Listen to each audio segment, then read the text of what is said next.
it's a good time. It's a good time.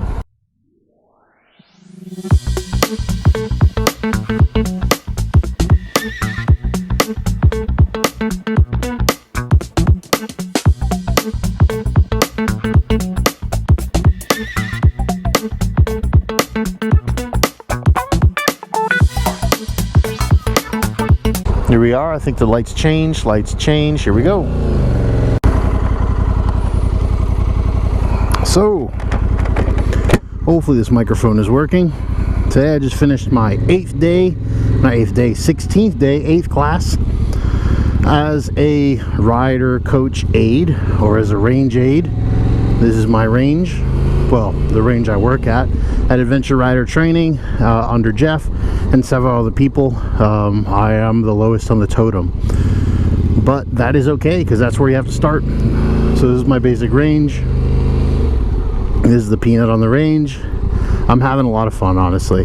So I wanted to talk a little bit about the BRC, which is the basic rider course, as well as becoming a rider apprentice or a rider coach apprentice, which would basically give me the opportunity to get into the school to go to rider coach prep and then become a rider coach myself, and hopefully pick up a side job as messing around with motorcycles, teaching people how to ride and how to get their endorsement. So it started off getting my endorsement and getting the motorcycle itself. So I got this motorcycle. This is a 2021 Africa Twin. My wife bought it for me because of an anniversary gift that she wanted to get me something to ride with my brothers and have some fun. I just wanted tacos. She said, get yourself a motorcycle. So I did. When your wife tells you something like that, you don't think twice, you don't ask for clarification, you just go and do. So I did. Before I got my motorcycle, I did my basic rider course because I'm the last one in my family to not have their endorsement, or to finally receive their endorsement in the end. I took it in September of last year and I haven't looked back. After taking my course, I took it with two gentlemen named Brad and Bill. And they were wonderful. Honestly, I truly enjoyed the process. Even though I'm an experienced rider, I learned a lot from it. I picked up some new skills, and of course I think about things from a different aspect than I did before I had taken the course. And after that, I'm endorsed, I'm good to go. Around December, I decided to contact Jeff because I had lost my MSF card, being a moron that I am, but I found it later, asking for my MSF, or my certification numbers for the MSF itself, or for the basic rider course, so that way I could enroll myself into the rider coach position in order to hopefully look into becoming a rider coach. When I emailed Carol and Jeff about that, they had said, hey, you need a sponsor in order to do this. You want me to sponsor you? And again, when somebody tells you something like that, you don't ask too many questions, especially if it's a good option. Go for it. Rick it. Don't even think about it. Do it. So, Jess gave me the opportunity and I said yes. Started in January, early January, January 4th, 5th, 6th, something like that.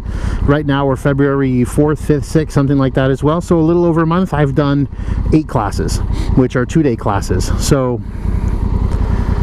once you find a rider coach who's willing, or a rider coach institution, or a training institution who's willing to sponsor you to go through the basic rider, to become a basic rider coach, or a basic rider class coach, or a rider coach, that person will sponsor you through the process in order to become the rider coach. At least for Jeff, he was giving me a paid apprenticeship or observership, and then I help out as a range aide, setting up cones, learning instructions, writing demos, just basically taking it in as much as possible. And I had a lot of fun doing it with the coaches. It's a great group, and also I spent a lot of time learning.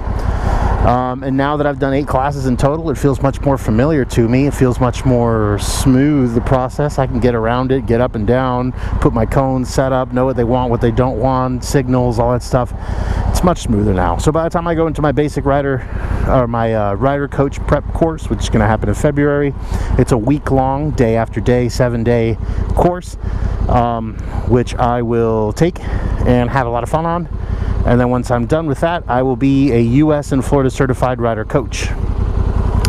As a U.S. and Florida certified coach, I can work as a subcontracted employee for Jeff or for anybody else at that point. And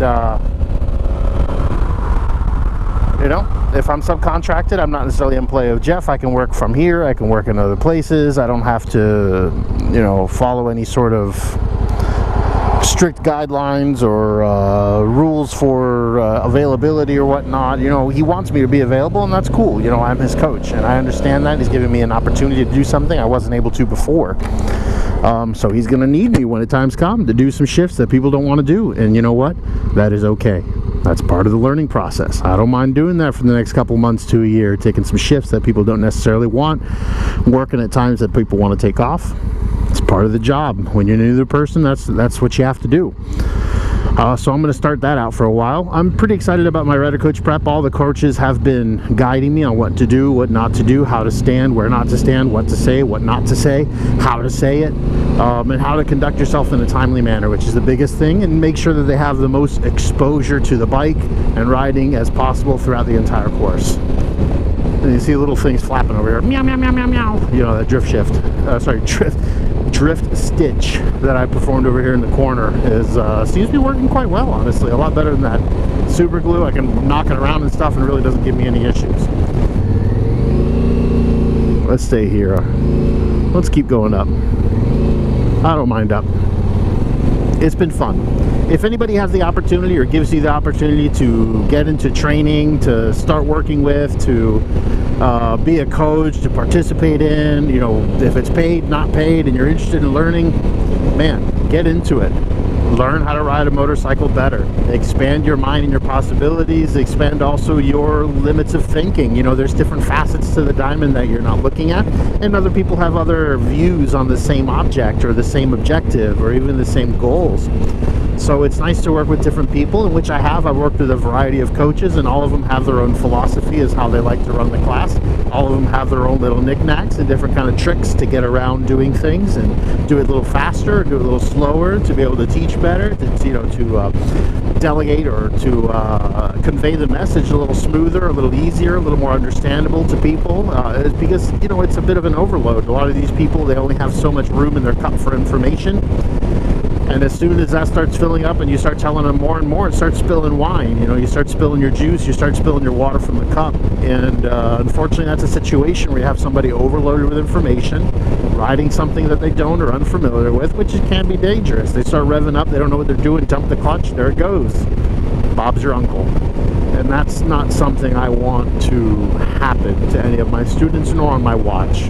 According to the MSF, there are, you know, every crash is preventable. There shouldn't be any accidents, but they do have ways to kind of coach you around whether somebody had an accident or not, which is interesting. You know, you have your crash forms or your incident forms, the short one, the long one, the coaching, the stopping, and we've had to do that a couple times, about 3 or 4 for different students, and the process has been for the most part the same. Go ahead and stop everybody, move them to where they need to be, make sure the person's fine, turn off the motorcycle, pull out the kickstand, start it up, check them again, fill out the information, make sure you date the time and all that stuff, check for any injuries or any deformations or any breakages on the motorcycle of the person, ask them if they want to continue, or if they come to the conclusion that motorcycling is not for them, as we had today. We had a student who decided, no crash, just pulled into the pits and said, this is not for me. And I understand.